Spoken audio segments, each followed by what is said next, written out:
জগতে আমি হলাম মহাপাপী। কি বললি তুই? নিজেকে বলছিস মহাপাপী? বলে হ্যাঁ, সবাই তো পাপ করে আর আমি তো করেছি মহাপাপ। সে কি তুই মহাপাপ করেছিস কৃষ্ণ? তা কি এমন পাপ করেছিস? বলে শোনো দাদা, আমি যে অপরাধ করেছিলাম ওই অপরাধটা করেছিলাম ত্রেতা যুগে রঘুপতি রামচন্দ্রের অবতারে। রাম অবতারে পাপ করেছিলিস? বলে হ্যাঁ। বলে জানো দাদা, আমি নিজের হাতে একটা মণিপুত্রকে হত্যা করেছিলাম। মণিপুত্র সে কে? বলে বিশ্বের সবার মনির ছেলে, যার নাম ছিল রাবণ রাজা।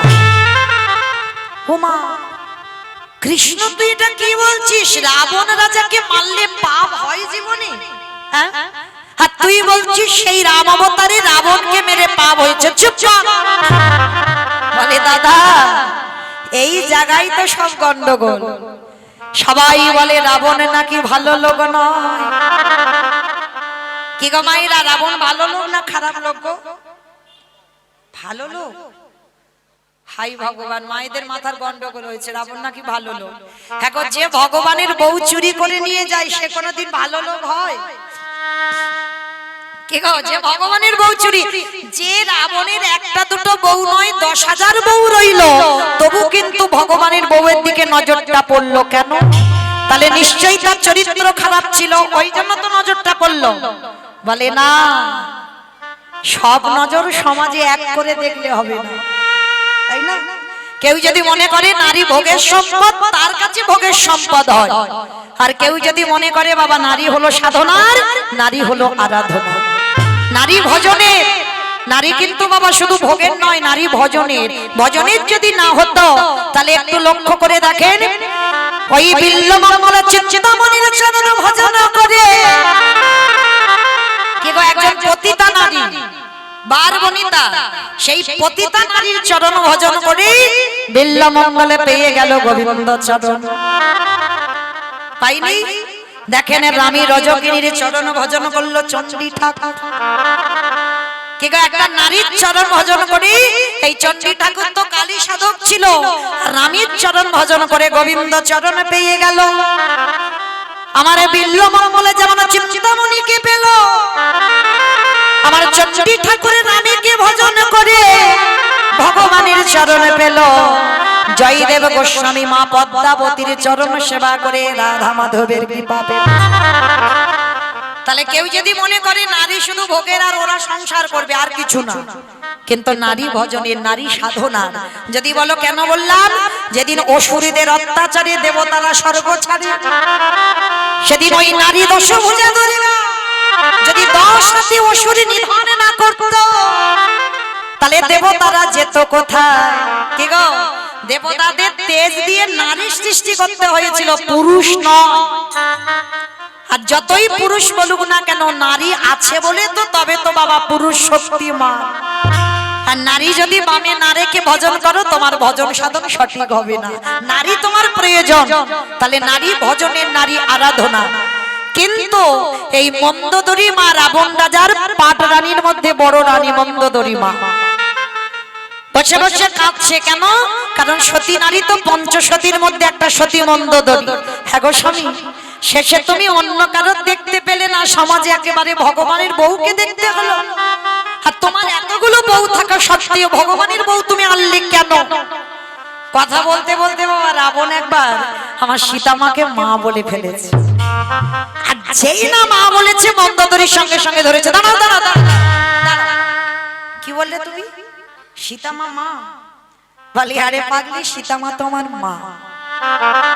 হ্যাঁ গো, সীতামা যদি তোমার মাই হলো, তাহলে চেরিরা ওই রকম সীতামাকে মারছে কেন? বলে মন্দোদরী, একবারও ভেবে দেখেছো আমার এত বউ থাকা সত্ত্বেও, আমার এত ঘর থাকা সত্ত্বেও আমি সোনার রাবণ, সোনার লঙ্কার রাজা, তাহলে আমার এত ঘর ছিল, কিন্তু সীতামাকে চুরি করে রেখেছি কোথায়? এখানেই তো উত্তর বেরিয়ে গেল। দেখো,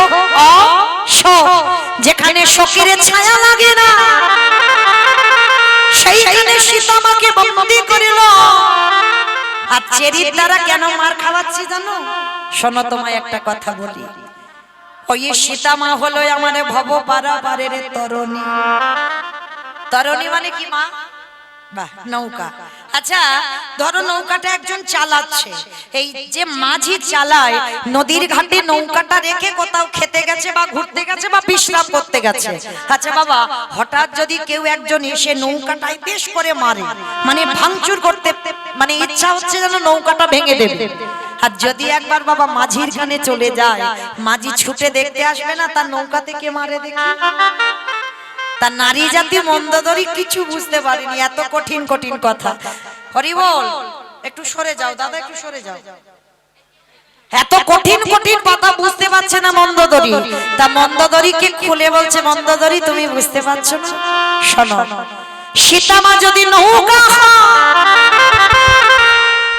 আর ওই নৌকাটা চালাই কে বলো? মাঝিটাকে আমার রঘুপতি রামচন্দ্র। তাহলে মাঝিটা তো তীরে নৌকাটা রেখে গেছে, আর হঠাৎ বাবা ওই চেরিটাকে এক একটা পাথর, ওই পাথরে যখন নৌকায় মারছে, ওই নৌকা যখন ছটফট করে হারামা হারামা বলে কাঁদে, আরে কি আমার মাঝি থাকতে পারবে? সাত সমুদ্র 13 নদী পার করে ছুটে আসবে না? আমার বুঝতে পেরেছো? আচ্ছা আরেকটু পরিষ্কার করে বোঝাই। আচ্ছা তোমরা সিনেমা টিনেমা দেখো? সিনেমা দেখো? আচ্ছা সিনেমা বাদ দাও, সিরিয়াল দেখো? ওটা দেখে। আচ্ছা শুধু কি সিরিয়ালে বাবা নায়ক নায়িকা থাকলে ভালো লাগবে? একটা ভিলেন চাই। বেশ, এই ভিলেন না হলে কিন্তু সিনেমা বলো আর সিরিয়াল বলো জমজমাট হয় না। একটু মারামারি হবে, কাটাকাটি করে করা হবে, তবে তো ভালো লাগবে। তো আজকে এই লক্ষ্য করে দেখেন বাবা, সিনেমা যারা আমরা দেখি বা সিরিয়াল দেখি, যখন নায়ককে জব্দ করা যায় না, তখন বাবা ভিলেন কি করে? হ্যাঁ, নায়িকাকে নিয়ে যায়। আর নায়িকাকে যদি একবার নিয়ে যাওয়া হয়, তাহলে আর নায়কের কাছে যেতে লাগবে? 10 তলা বিল্ডিং থেকে নায়ক ঝাঁপিয়ে নায়িকার কাছে যাবে না? যাবে কি না? যেটা আমরা পার্থিব জগতে দেখতে পাচ্ছি, জড় জগতে দেখতে পাচ্ছি। নায়িকাকে চুরি করলে নায়ক ছুটে আসবে, তোমাকে যেতে হবে না কষ্ট করে। তাহলে তত্ত্বের দিকে তাকিয়ে দেখেন, সীতা মা যদি নায়িকা হয়, রামচন্দ্র যদি নায়ক হয়, আর রাবণ যদি ভিলেন হয়, কিছুতে তো রামকে জব্দ করতে পারছে না। এইবারে নায়িকা রূপী সীতা মাকে চুরি করেছে। ওই সীতা মাকে যত আঘাত করে, ব্যথা দেয়, বেদনা দেয়, যন্ত্রণা দেয়, জ্বালা দেয়, আরে ওই নায়িকা রূপী সীতা মা বসে বসে রাম রাম বলে কাঁদে। এইবারে যখন নায়ক রূপী রামচন্দ্রের কানে আওয়াজ গেল, আরে কি থাকতে পারবে আমার নায়ক রূপী রামচন্দ্র? ছুটে আসবে সোনার লঙ্কা। মন্দোদরি, যেদিন আমার প্রভু আসবে, সেদিন যদি আমার রাজ্যে খরা দেখা দেয়। ওমা, খরা মানে বোঝো তো? মানে খরা মানে নাকি প্রচুর বৃষ্টি, মানে খিচুড়ি স্কুলেও যায়নি। খরা মানে খাল বিল নদী নালার জল বহুদিন বহু বছর বৃষ্টি নেই, মানে সব শুকিয়ে গেছে, জল পাওয়া খুব মুশকিল। তা রাবণ বলছে, মন্দোদরি, যদি আমার রাজ্যে খরা দেখা দেয়, আর সেই সময়ও যদি আমার রাম আসে, বলো বলো কি দিয়ে চরণ তুমি ধোয়াইবে আমার প্রভু জি?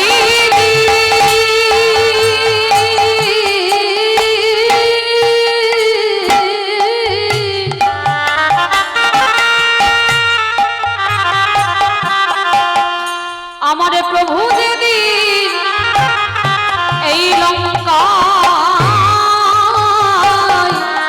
আসবে,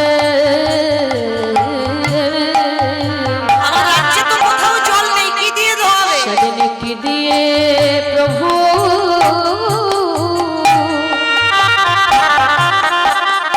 চরণে ধোয়াইবে।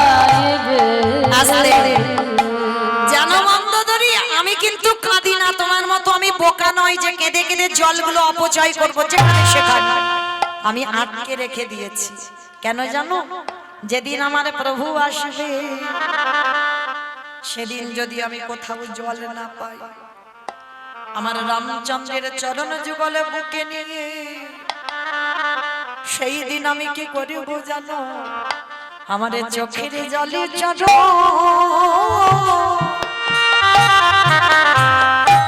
চরণ ধোয়াইব।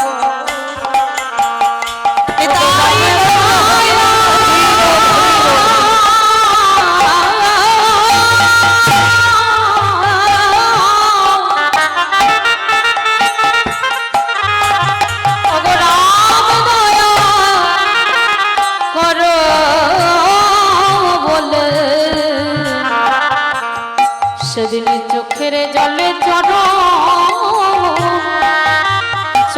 ধোবাইব।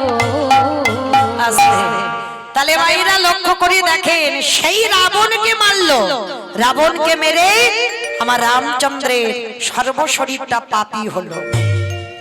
সকাল বোধন দুর্গা পূজা করেই তো রাবণ নিধন হলো। আজকের সেই রাবণকে মেরে রামচন্দ্র পাপ করলো, মাথা থেকে পা পর্যন্ত রামচন্দ্রের পাপী হয়ে গেল। সেই পাপটা ত্রেতা যুগে ধোবে সুযোগ পাইনি, সুযোগটা পেল কবে? কৃষ্ণ অবতারে যুধিষ্ঠির রাজস্বই যোগে। কি মাইরা যেখান থেকে গিয়েছিলাম আবার সেখানে ফিরলাম, মনে পড়ছে তো? বেশ, চলো আবার এখান থেকে যাই। ভগবান কৃষ্ণ বলছে যুধিষ্ঠির দাদাকে, দাদা আমি রাবণকে মেরে যে পাপটা করেছি সেই পাপটা খণ্ডন করব তোমার যজ্ঞে। ও মাইরা, তাহলে এইটুকু শুনে কি বুঝলাম? যদি আপনারা আমরা তো মানুষ মাত্রে পাপ করব, আর পাপী যখন হলাম তাহলে বাবা পাপ থেকে মুক্তি পেতে গেলে সাধুগুরু বৈষ্ণব দেখলে তাদের চরণ ধোয়াও। তাও যদি না পারো বৈষ্ণবদের উচ্ছিষ্ট পাতা একটু পরিষ্কার করো, তাও যদি না পারো বৈষ্ণবদের এঁঠো নিয়ে একটু গায়ে মেখে নাও, আর নিলেই কোটি কোটি জন্মের অপরাধ থেকে আপনারা আমরা মুক্ত। তাই এবার ভগবান কৃষ্ণ যজ্ঞে দাঁড়িয়েছে, যজ্ঞে দাঁড়িয়েছে, আর যেই না দরজায় দাঁড়িয়ে সবাই আসছে একে একে, আর প্রত্যেকের পা ধোয়ায় কৃষ্ণ যজ্ঞের ভিতরে ঢোকায়। এমন সময় অগ্নিদেব, পবনদেব, বরুণদেব, ইন্দ্র, ইন্দ্রাণী, ব্রহ্মা, সাবিত্রী, শিব, দুর্গা সব পরপর লাইন দিয়ে আছে। এমন সময় ভগবান কৃষ্ণ ডাক দিয়েছে, যেই না আমার জগৎ জননী মা বাবা ভোলানাথকে ডাকছে, প্রাণনাথ বাবা শিবকে ডাকছে, ও প্রাণনাথ আর দেরি নয়, নাও এবার কৃষ্ণ পা ধোয়াবে, চলো পা দুটো একটু ধুইয়ে নি। বাবা খিলখিল করে হেসে উঠেছে, পার্বতী তোমার মাথা খারাপ? কৃষ্ণ পা ধোয়াবে আর আমাদের মতো পাপীর পা দুটো বাড়িয়ে দেব? শোনো, তোমার যদি এত ধোয়াবার ইচ্ছা হয় তো তুমি লাইনে দাঁড়াও, কিন্তু আমার পা তোমার কৃষ্ণ ধোয়াতে পারবে না। এই কথা বলে মা দুর্গাকে লাইনে রেখে বাবা বেলাইনে চলে গেছে, আর আড়ালে গিয়ে মনে মনে চিন্তা করছে কৃষ্ণের চোখে কি করে ধুলো দেব, কি করে ধুলো দেব। হ্যাঁ হয়েছে, বাবা কি করেছে জানো? পিছনে আড়ালে গিয়ে দুম করে একটা কুকুর হয়ে গেছে। কারণ জগতে যত পশু পাখি আছে বাবা, কুকুর হচ্ছে সব থেকে প্রভু ভক্ত, ওর মতো প্রভু ভক্ত আর কেউ হবে না। তার পিছনে আড়ালে গিয়ে বাবা কুকুর হয়েছে, আর কুকুর হয়ে মনে মনে চিন্তা করছে এইবার কৃষ্ণের চোখে ধুলো দিয়ে যেতে হবে, আর ভগবান তো নিচু হয়ে পা ধোয়াচ্ছে। আর এই জায়গায় আমার বৈষ্ণব ঠাকুরের একটু বোঝার ভুল হলো, কৃষ্ণের চোখ তো চারদিকে ঘুরে ঘুরে বেড়াচ্ছে। কি মাইরা, এই যে আমি দাঁড়িয়ে আছি মোটামুটি দেখতে সবাইকে পাচ্ছি, কিন্তু সব কি দেখা যায়? পিছনে যারা বসে আছে কীর্তন শুনছে কি শুনছে না, কি গল্প করছে কি বসে বসে, আমি তো কিছু বুঝতে পারছি না। তবে আমার চোখে ধুলো দেওয়া যায়, কিন্তু যে ছেলেটা বাঁশি হাতে, অত সোজা নয়, সেই ইন্দ্রের থেকে বেশি চোখ চারদিকে ভগবানের ঘুরে ঘুরে বেড়াচ্ছে। কে কি করছে দেখতে হবে, খাতা কলমে হিসাব করে সময় মতো ঘরে দিতে হবে। তাই এবার কি করেছে ভগবান? হেড হয়ে পা ধোয়াচ্ছে, আর ওদিকে কুকুর রূপ ধরে বাবা ভোলানাথ পিছন থেকে আসছে, আর এসে কৃষ্ণ যেই নিচু হয়েছে পায়ের মাঝখান দিয়ে কুকুর রূপী ভোলানাথ সবে মাথাটাকে, আর যেই না দিয়েছে ভগবান চালাকি করে হাতুড় দুটো নিয়ে কুকুরের কানের কাছে চেপে। এইবার দেখ কেমন লাগে। এইবার যত চেপে ধরে কুকুর কি করবে, কেউ কেউ বারবার বলছে কৃষ্ণ ছেড়ে দে, কৃষ্ণ ছেড়ে দে, কৃষ্ণ ছেড়ে দে। বলে ছাড়বো বলে ধরি নাই। হে বৈষ্ণব হে বৈষ্ণব, হে বৈষ্ণব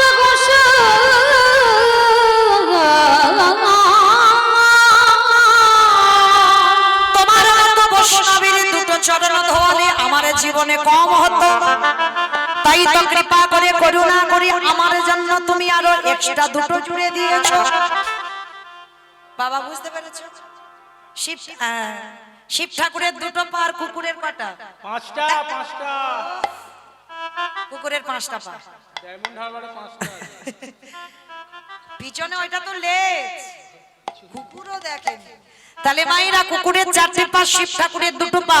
ভগবান বললে হে বৈষ্ণব, তোমার মতো বৈষ্ণবের 2টো পা ধোয়ালে আমার জীবনে কম হতো, ওই জন্য তো তুমি আমার জন্য আরো এক্সট্রা 2টো জুড়ে 4টে করেছো। এইবারে দাও দাও চাচা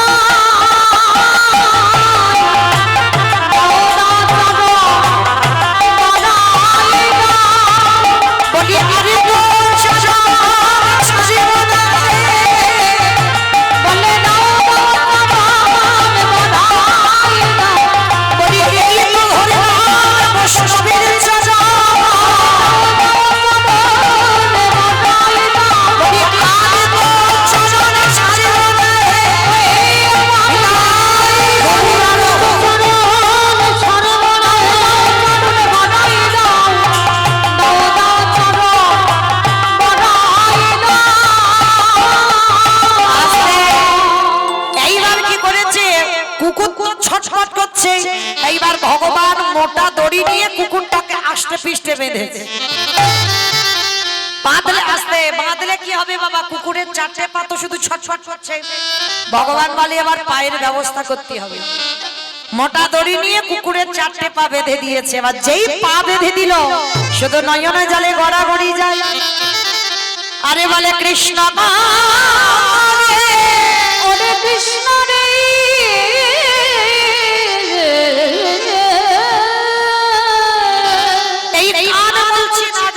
তোর চরণে অন্যায় করেছি, ক্ষমা করে দে। কথা হবে না, শুধু দেখে যাও আমি কি করি। এইবার 4টে পা বেঁধেই সবার পা ধোয়াচ্ছে বাবা ঘটিতে করে জল দিয়ে। আর বৈষ্ণবের বেলা কি করেছে জানো? ভগবান পর্যন্ত বৈষ্ণবকে কোন জায়গায় দিয়েছে দেখেন।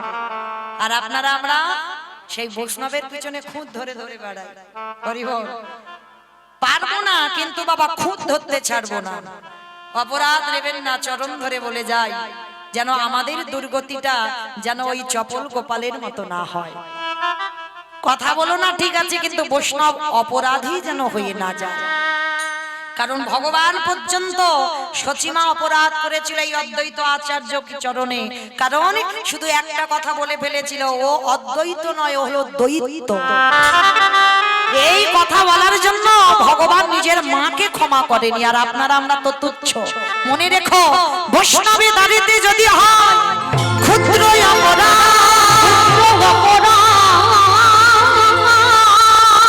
মহা মহা ভজনে করে যায়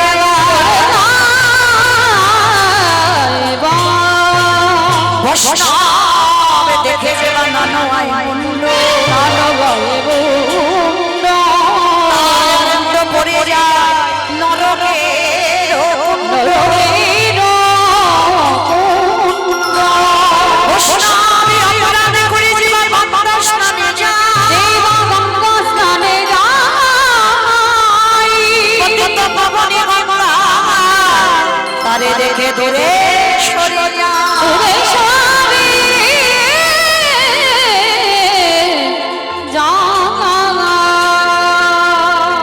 তাহলে সাবধানে থাকতে হবে যেন বৈষ্ণব চরণে আমাদের কোনোদিন ভুল হয়ে না যায়। আজকের ভগবান সেই বৈষ্ণবকে কোন জায়গা দিল দেখেও, সবার পা ধোয়াচ্ছে ঘটিতে করে জল দিয়ে।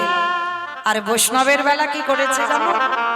আমি রাবণকে মেরে পাপী হয়ে আছি, ভোলেনাথ আমার মতো বৈষ্ণবের চরণ যুগল ধৌত করিয়ে সকল পাপ থেকে আমি মুক্তি পাবো।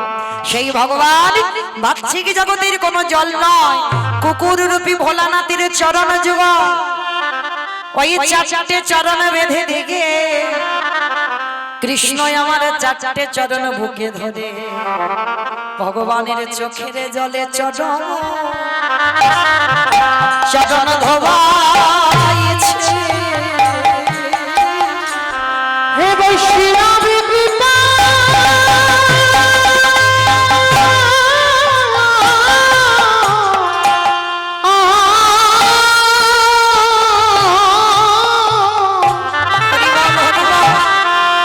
হে বৈষ্ণব কৃপা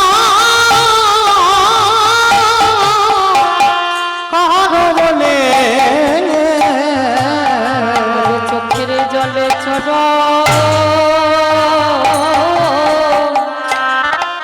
চরণ ধোবাইছে। আস্তে সেদিন আমার ভোলানাথ প্রতিজ্ঞা করলো, কৃষ্ণ এই যে আমি অন্যায়টা করলাম, তোর সঙ্গে চালাকি করতে গিয়ে তো আজকের আমার এই দুর্গতি। তোর চোখের জল আমার মতো অধম, আমার মতো বামর, আমার মতো কুকুরের পায়ে পড়লো। তবে শোন কৃষ্ণ, আগত কলিযুগে আমি আর কোনোদিন শিব হব না। আমার প্রশ্নটা কি ছিল সেখানে কিন্তু আবার ফিরে যাচ্ছি। প্রশ্ন করেছিলাম সত্যতে শিব, ত্রেতাতে শিব, দ্বাপরে শিব, কিন্তু কলিতে রূপটা বদলেছে। কেন বদলেছে? এটাই হলো তার কারণ। কৃষ্ণ রে আগত কলিকালে আমি হব অদ্বৈত আচার্য, অদ্বৈত আচার্য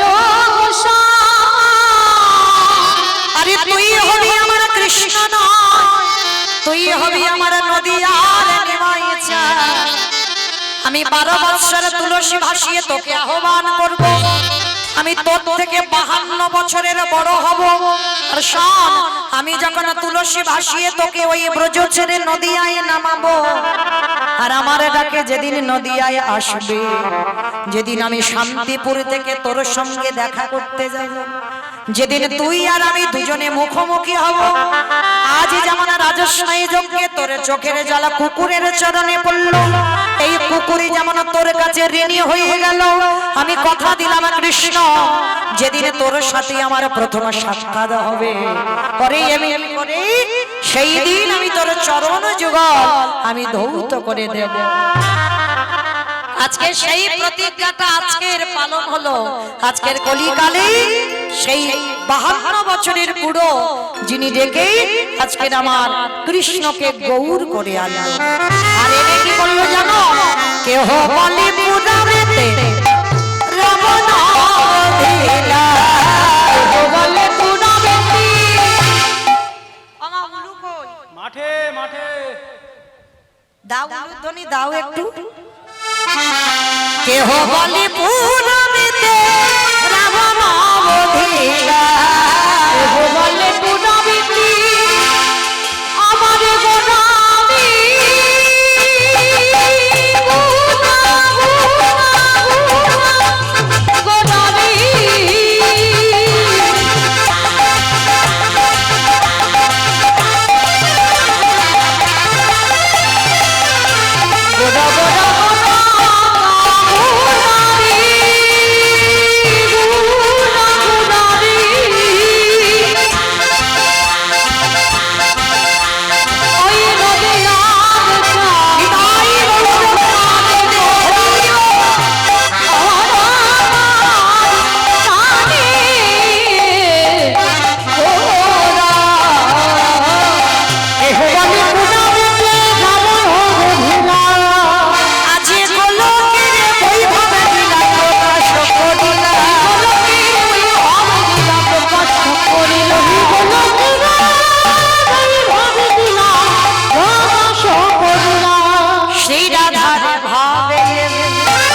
করি জোড়ো হাত করি জোড় হাত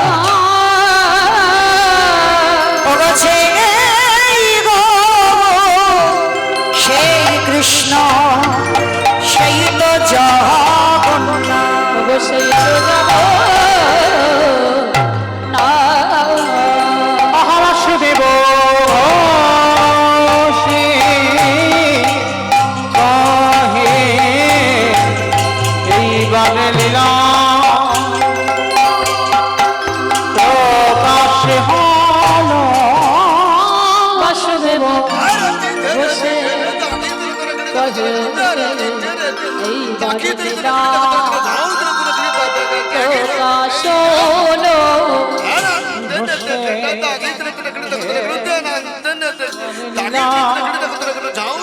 প্রকাশ হল বাসুদেব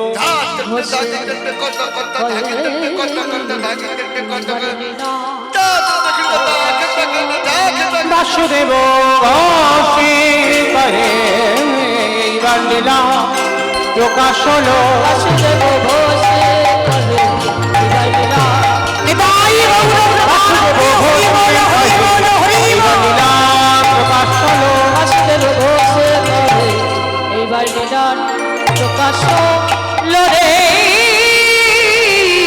বাবা বাসুদেব বসে কহে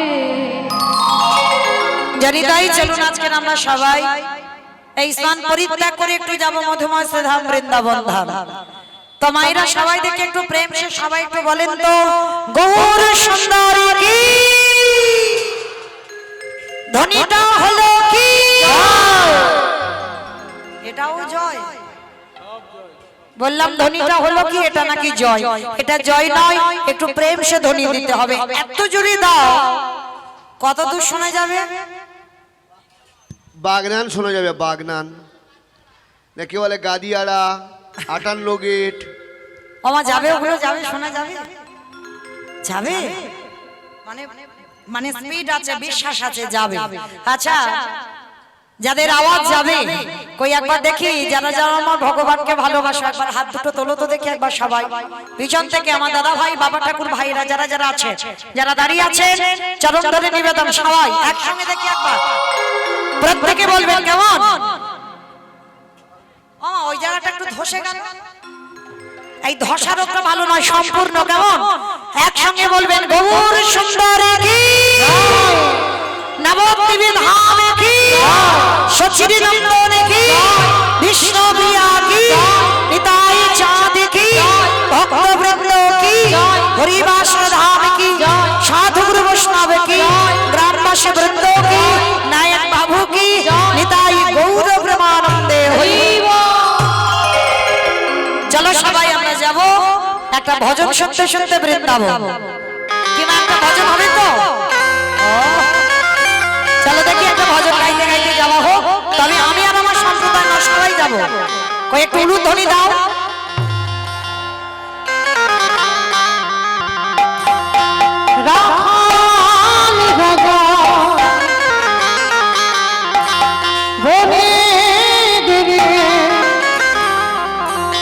কোথায়